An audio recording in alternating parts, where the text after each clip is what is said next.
আজকে আমি এসেছি নওগাঁ জেলার মহাদেবপুর উপজেলার অবস্থিত দুবলহাটি রাজবাড়িতে। এটি বাংলাদেশের অন্যতম ঐতিহাসিক জমিদার বাড়ি। এটি নওগাঁ জেলা সদর থেকে প্রায় 4 কিলোমিটার দক্ষিণে মহাদেবপুর উপজেলায় দুবলহাটি ইউনিয়নে এই রাজবাড়িটি অবস্থিত।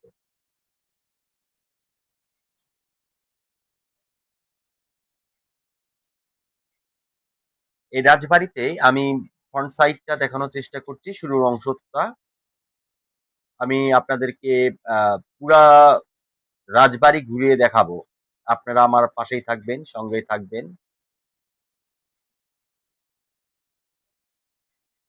আমি সামনের দিকে আগায় যাচ্ছি।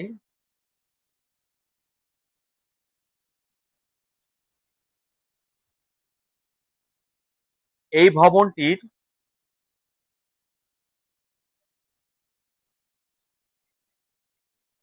প্রতিষ্ঠিত হয়েছে 1700 থেকে 1800 শতকে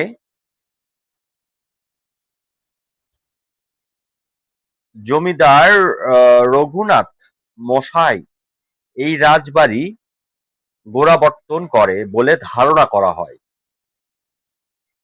রাজবাড়িতে ঢুকতেই, গেটে ঢুকতে, মেন ফটকে ঢুকতেই বিশাল বড় একটা সাইনবোর্ড আমাদের চোখে পড়লো।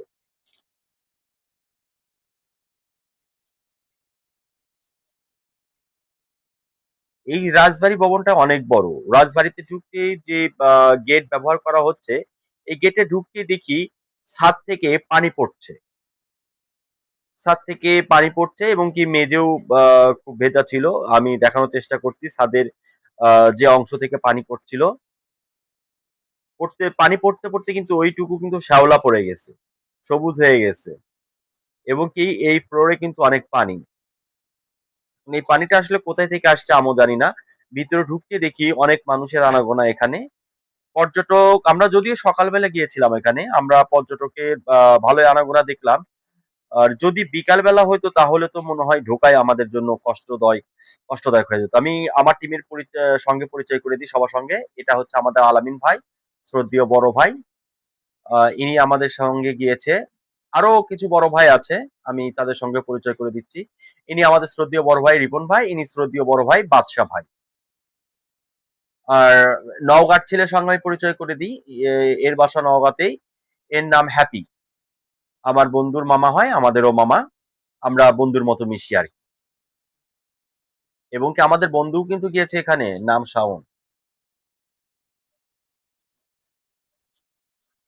এখানে আপনারা পরিবার নিয়ে ঘুরতে আসবেন, মজা পাবেন, সুন্দর জায়গা।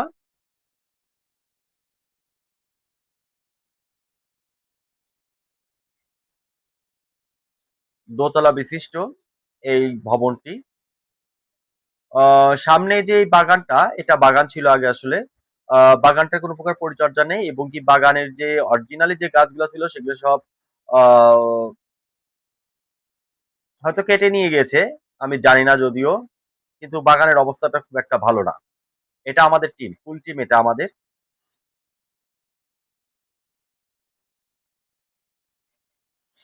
স্থাপনাশীল মোগল ও ইউরোপীয় স্থাপনশীলর মিশ্রিতে তৈরি এই বিশাল প্রাসাদটা। এখানে রয়েছে নাট্যমঞ্চ, অতিথি ভবন, মন্দির, পুকুর এবং বাগান। এটা প্রাসাদটির মেন ফ্রন্ট সাইড, একেবারেই ফ্রন্ট সাইড, মেন ফটক যাকে বলে। রাস্তার সঙ্গে পুকুরের উপর থেকে আমি ভিডিওটা করছি। খুবই সুন্দর দৃশ্য, খুবই সুন্দর লাগছে কিন্তু। দেখুন আপনারা, খালি দেখলে হবে না, লাইক কমেন্ট কিন্তু করতে হবে। এটা জমিদারের পুকুর, এবং এটা হচ্ছে সিঁড়ি। এটার এটা দিয়েই ওঠানামা করতো জমিদাররা, রঘুনাথ মহাশয়। এবং পাশে কিন্তু তাদের একটি মন্দির আছে। সেই মন্দিরে একটি মূর্তিও আছে তাদের, উপাসনালয়। এটা মেন রাস্তা।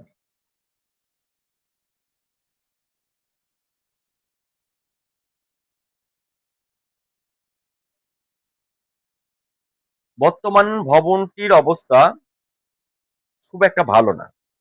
ভবনটির একটি অংশ ধ্বংসপ্রায় হলেও এখনো বিভিন্ন ভবন, প্রবেশদ্বার, পুকুর ও বাগানের কিছু চিত্র টিকে আছে।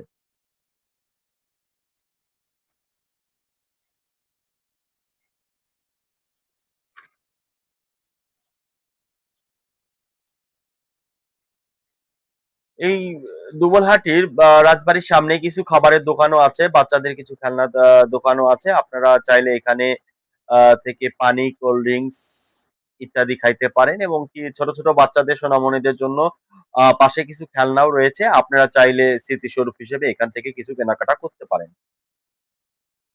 এবং কি আপনারা যদি এই স্থাপনার উপরে উঠতে চান তাহলে একটু সাবধানে উঠবেন, কারণ অনেক আগেকার বিল্ডিং,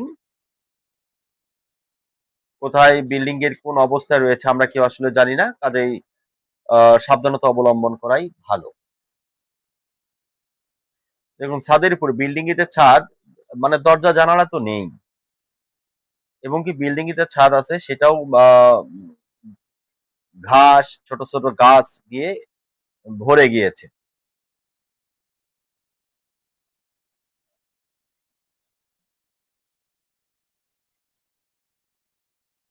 হিন্দু জমিদারদের উপর অত্যাচার ও নিরাপত্তাহীনতার কারণে 1947 সালে দেশ ভাগের সময়ে বা তার কিছু পরে, আনুমানিক 1947 থেকে 1950 সালের মধ্যে রঘুনাথ মহাশয়ের যে বংশধররা ছিল তারা ইন্ডিয়াতে বা ভারতে পালিয়ে গিয়েছে। আজকের ভিডিও এ পর্যন্তই। আশা করি ভালো লাগছে আপনাদের। আপনারা সুস্থ থাকবেন, ভালো থাকবেন।